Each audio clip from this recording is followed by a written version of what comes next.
Cette vidéo va montrer comment déterminer un vecteur directeur d'une droite.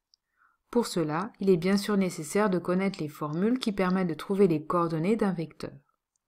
La formule dépendra directement du type de l'équation donnée. Pour une équation cartésienne, c'est-à-dire une équation du type ax plus by plus c égale à 0, le vecteur que l'on peut donner est alors le vecteur de coordonnées moins b, a.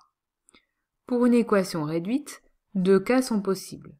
Soit la droite n'est pas parallèle à l'axe des ordonnées, et le vecteur de coordonnées 1m est un vecteur directeur. M est alors la pente de la droite déduite de l'équation y égale à mx plus p. Soit la droite est parallèle à l'axe des ordonnées, son équation est alors du type x égale k, et le vecteur directeur pourra être le vecteur de coordonnées 0, 1. Voyons des exemples. Pour le premier, nous reconnaissons une équation cartésienne du type ax plus by plus c égale à 0. Il faut donc maintenant repérer les valeurs de a et b. A est le coefficient en x, il est donc ici égal à 2. B, lui, est le coefficient en y, il est ici égal à moins 3. Notez que l'un des coefficients peut être égal à 0, mais pas les deux en même temps. Il reste maintenant à appliquer la formule. Le vecteur directeur que l'on peut facilement donner est le vecteur de coordonnées moins BA. Il faudra bien faire attention à moins B, qui veut dire l'opposé de B.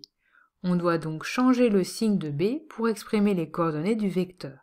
On obtient ici le vecteur U de coordonnées 3, 2. Pour le deuxième exemple, nous reconnaissons cette fois-ci une équation réduite du type x égale k. On en conclut donc directement qu'un vecteur directeur est le vecteur U de coordonnées 0, 1. On pourrait d'ailleurs donner n'importe quel vecteur de coordonnées 0, un nombre. Pour le troisième exemple, on a affaire à une équation réduite, mais cette fois-ci du type y égale à mx plus p. Droite représentant une fonction affine de pente m. Rappelons-nous que la pente est le coefficient en x. Ici, nous avons donc une pente égale à moins 3/4. Le vecteur directeur que l'on peut alors donner est le vecteur de coordonnées 1m, soit ici 1 moins 3/4. La présence de la fraction rend ce vecteur peu pratique. On peut donc en trouver un autre, collinéaire à celui-ci, en multipliant ces deux coordonnées par un même nombre. Le dénominateur, par exemple. En effet, si nous multiplions l'abscisse et l'ordonnée par 4, cela nous donnera le vecteur v de coordonnées 4, moins 3.